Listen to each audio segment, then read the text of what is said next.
ಇದನ್ನ traffic control ಮಾಡೋಕ್ಕಾಗದಿರೋ Karnataka Congress ಸರ್ಕಾರ ಅಲ್ಲೆಲ್ಲೋ ನಾವಂತೂ ನೋಡಿಲ್ಲ. ಉತ್ತರ ಪ್ರದೇಶದಲ್ಲಿ ಅಯ್ಯೋ ದೊಂಬಿ ಅಯ್ಯೋ ಜಂಬಿದೆ. ಇಲ್ಲಿರೋ ಕಿತ್ತೋಗಿರೋ ಈ ಜನ ಕಂಟ್ರೋಲ್ ಮಾಡೋಕ್ಕಾಗಲ್ಲ. ಈ ಬಜೆಟ್ ಅಲ್ಲಿ 90% ಜನರಿಗೆ ಅಪ್ಲಿಕೇಬಲ್ ಆಗೋದು ಒಂದೇ ಒಂದು ವಸ್ತುವಿನ ಬೆಲೆ ಕಡಿಮೆ ಮಾಡಲಿಲ್ಲ.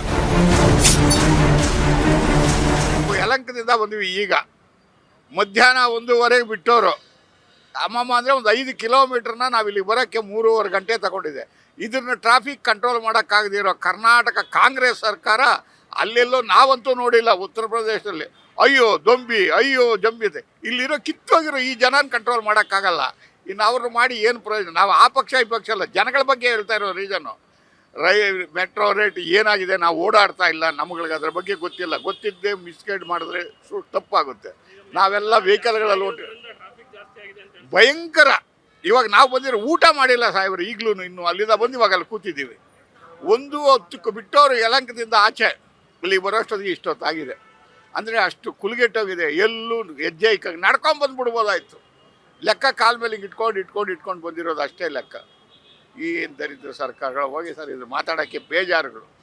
ಎಲ್ಲ ಕುಲಗೆಟ್ಟ ರಾಜಕಾರಣಿಗಳು, ಕುಲಗೆಟ್ಟ ಸರ್ಕಾರಗಳೇ. ಮುಂದಕ್ಕೆ ಇನ್ನೂ ಏನೇನು ಪರಿಸ್ಥಿತಿಗಳು ಬರ್ತಾವೋ ಏನೋ ಗೊತ್ತಿಲ್ಲ.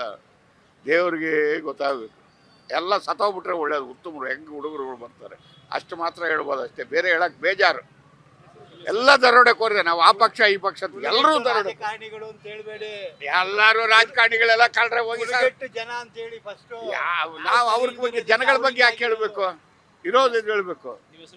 ಲೂಟಿಕೋರ್ರು ಎಲ್ಲ. ಕೇಂದ್ರ ಬಜೆಟ್ನಲ್ಲಿ ಈ ಸಲದ ಬಜೆಟಲ್ಲಿ ಸ್ಪೆಷಾಲಿಟಿ ಅಂದರೆ 12 ಲಕ್ಷದವರೆಗೂ ಟ್ಯಾಕ್ಸ್ ಇಲ್ಲ ಅಂತ ಹೇಳಿದ್ದಾರೆ. ನಾನು ಒಂದು ಹೇಳೋಕೆ ಇಷ್ಟಪಡ್ತೀನಿ. 12 ಲಕ್ಷದವರೆಗೂ ಟ್ಯಾಕ್ಸ್ ಕಟ್ಟೋರು 142 ಕೋಟಿಯಲ್ಲಿ ಕೇವಲ 10% ಜನ ಮಾತ್ರ.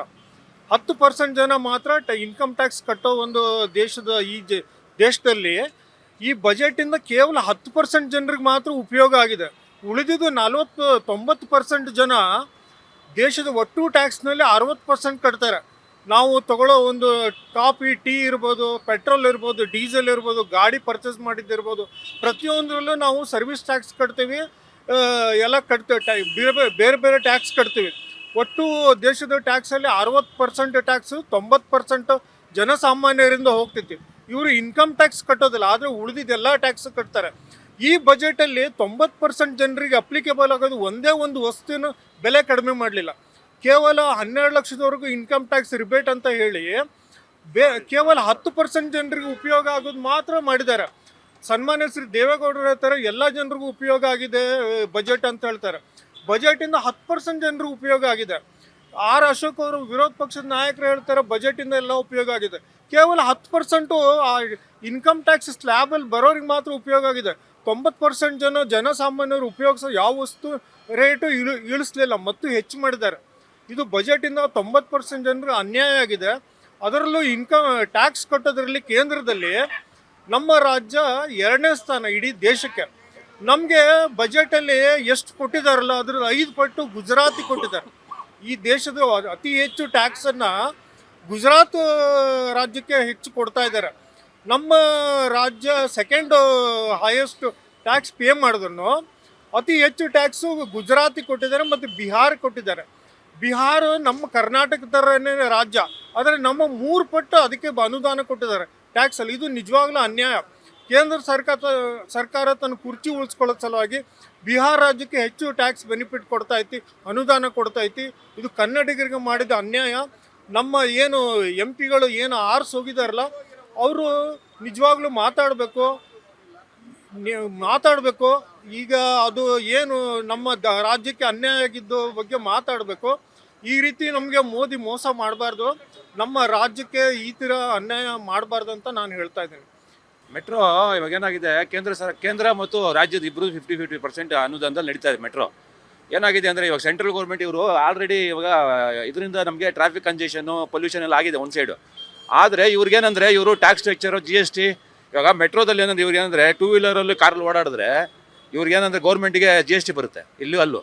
ಮೆಟ್ರೋದಲ್ಲಿ ಅವ್ರಿಗೇನು ಲಾಭ ಇಲ್ಲ ಅವರಿಗೆ, ಅಂದರೆ ಅದು ಎಕನಾಮಿಕಲ್ಲಿ, ಅಂದರೆ ಸಾಮಾನ್ಯ ಜನಕ್ಕೆ ಹೋಗೋಕ್ಕೆ.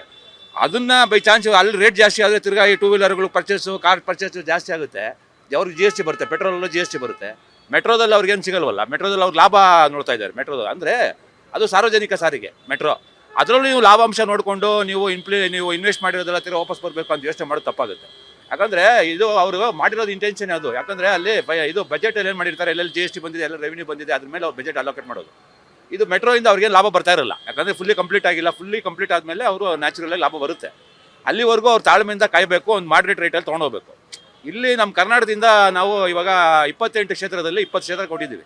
ಅಂದರೆ 20 ತೇಜಸ್ವಿ ಸೂರ್ಯದವರು ಯುವ ಮೋರ್ಚಾ ಭಾರತ ಯುವ ಮೋರ್ಚಾ ಅಧ್ಯಕ್ಷರಾಗಿದ್ದಾರೆ. ಪ್ಲಸ್ಸು ಬೆಂಗಳೂರಿಂದ ಒಂದು ಪ್ರಾಬಲ್ಯ ನಾಯಕರಾಗ್ಬಿಟ್ಟಾರೆ. ಪ್ಲಸ್ ಹೈಕಮಾಂಡ್ ಎಲ್ಲ ಚೆನ್ನಾಗಿದ್ದಾರೆ ಅಮಿತ್ ಶಾ ಹತ್ರ.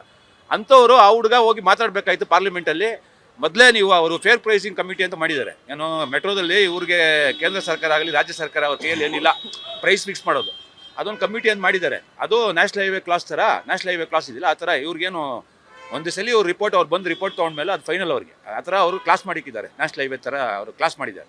ಒಂದು ಸಲ ಅವ್ರು ಫಿಕ್ಸ್ ಮಾಡಿದ್ಮೇಲೆ ಅದೇ ಮೆಟ್ರೋ ಪ್ರೈಸ್ ಫಿಕ್ಸೇಷನ್ ಕಮಿಟಿ ಅಂತ ಮಾಡಿದ್ದಾರೆ. ಅದರಲ್ಲಿ ನಮ್ಮ ಬೆಂಗಳೂರು MPಗಳು, MLAಗಳು, ಆಮೇಲೆ ಅವ್ರ ಇಂಜಿನಿಯರ್ಗಳು, ಆಮೇಲೆ ಬೇರೆ ಎಲ್ಲ ರೀಡ್ ಮಾಡಿ, ಅಕ್ಕಪಕ್ಕ ಮೆಟ್ರೋ ಎಲ್ಲ ರೀಡ್ ಮಾಡಿ, ಎಲ್ಲ ಒಂದು 6 ತಿಂಗಳು ಮುಂಚೆನೇ ಇವರು ಕಮಿಟಿ ಫಾರಮ್ ಮಾಡಿ ಎಲ್ಲ ಚೆಕ್ ಮಾಡಿ ಅಲ್ಲಿ ಎಷ್ಟು ರೇಟ್ ಇದೆ, ಅಲ್ಲಿ ಏನು ಡೆವಲಪ್ಮೆಂಟು ಏನು ಅಂತ ತಿಳ್ಕೊಂಡು ಮಾಡಿರೋದು. ಅದಾದಮೇಲೆ ಅಲ್ಲಿ MPಗಳು ಮಾತಾಡ್ಬೇಕಾದ್ರೆ PC ಮೋಹನ್, ಬೆಂಗಳೂರು ತೇಜಸ್ವಿ ಸೂರ್ಯ ಇವ್ರನ್ನೆಲ್ಲ ಕರೆದಿರ್ತಾರೆ. MLAಗಳನ್ನ, ಇವರು ಅರ್ಬನ್ ಡೆವಲಪ್ಮೆಂಟ್ ಮಿನಿಸ್ಟ್ರನ್ನ, ಇಲ್ಲೇ ಅರ್ಬನ್ ಡೆವಲಪ್ಮೆಂಟು, ಅಲ್ಲಿನ ಅರ್ಬನ್ ಡೆವಲಪ್ಮೆಂಟು, ಆಮೇಲೆ ಇಲ್ಲಿ ನಗರಾಭಿವೃದ್ಧಿ DK ಶಿವಕುಮಾರ್ನೆಲ್ಲ ಕೇಳಿರ್ತಾರೆ. ಆವಾಗಲೇ ಇವ್ರು ಮಾಡಬೇಕಾಗಿತ್ತು. ಆವಾಗ ಈ TV ಅವರಾಗಲಿ ಎಲ್ಲ ಆಗಲಿ ಅದು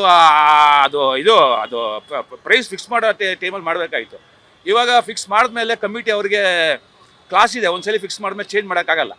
ಅದೇನೋ ಸ್ಪೆಷಲ್ ರಿಕ್ವೆಸ್ಟ್ ಮೇಲೆ ಅವ್ರೇನೋ 25% ಕಮ್ಮಿ ಮಾಡಿದ್ದಾರೆ ಮೆಟ್ರೋ MD ಅವರು. ಅದೇನಾಗಿದೆ ನ್ಯಾಷನಲ್ ಹೈವೇ ಕ್ಲಾಸ್ ಥರ ಮಾಡಿಕ್ಕಿರೋದು. ಅದನ್ನು ಒಂದ್ಸಲ ಫಿಕ್ಸ್ ಮಾಡಿದ್ಮೇಲೆ ಚೇಂಜ್ ಮಾಡೋಕ್ಕಾಗಲ್ವಂತೆ.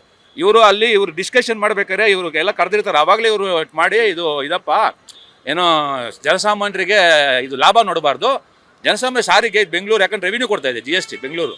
ಅದು ಅಲ್ಲಿ ಮೆಟ್ರೋದಲ್ಲಿ ಆಗಲಿ BMTC ಆಗಲಿ ನೀವು ಲಾಭಾಂಶ ನೋಡಬಾರ್ದು, ಜನ ಸರ್ವಿಸ್ ನೋಡಬೇಕು. ಅವರು ಈ 2 ವೀಲರಲ್ಲಿ ರಿಜಿಸ್ಟ್ರೇಷನ್ ಚಾರ್ಜು GST, ಇಲ್ಲಿ ಪೆಟ್ರೋಲ್ GST ಬರೋಂಗೆ ಅಲ್ಲೂ ಮೆಟ್ರೋದಲ್ಲೂ ಬರಬೇಕು ಅಂತ ಯೋಚನೆ ಮಾಡೋದು ಈ ಗೌರ್ಮೆಂಟ್ ಆಗಲಿ ಸೆಂಟ್ರಲ್ ಗೌರ್ಮೆಂಟ್ ಆಗಲಿ ತಪ್ಪು. ಅವರು 100% ಎಲ್ಲಿ ಜಾಸ್ತಿ ಮಾಡಿದ್ರು ಅಲ್ಲಿ ಬರೀ 10 ರೂಪಾಯಿ ಕಮ್ಮಿ ಮಾಡಿದ್ದಾರೆ. ಈಗ ಇಲ್ಲಿಂದ 40 ಕಿಲೋಮೀಟ್ರಿಗೆ ಇದ್ದಿದ್ದು ಇದಕ್ಕೆ ಮೊದಲು 60 ರೂಪಾಯಿ, ಅದನ್ನು 90 ರೂಪಾಯಿ ಮಾಡಿದ್ದಾರೆ. 50% ಜಾಸ್ತಿ ಮಾಡ್ದಂಗಾಯ್ತು.